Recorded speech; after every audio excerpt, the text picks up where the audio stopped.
Welcome HMLI partner, where today we're diving into the OSCR framework, your guide to navigating challenging situations with clarity and progress. OSCR, standing for outcome, situation, choices, actions, and review, equips us with a structured approach for effective coaching conversations. Let's explore how defining a clear outcome sets the direction of our journey.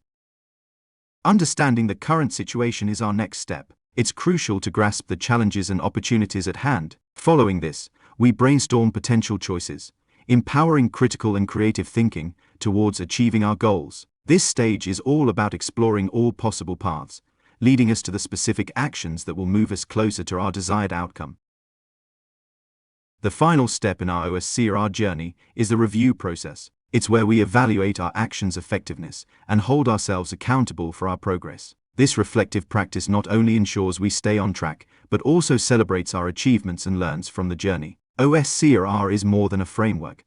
It's a pathway to meaningful insights and actionable outcomes. Thank you for joining us, and remember, applying OSCR can significantly enhance your coaching conversations. Don't forget to like, share, and subscribe for more insightful coaching tips and resources.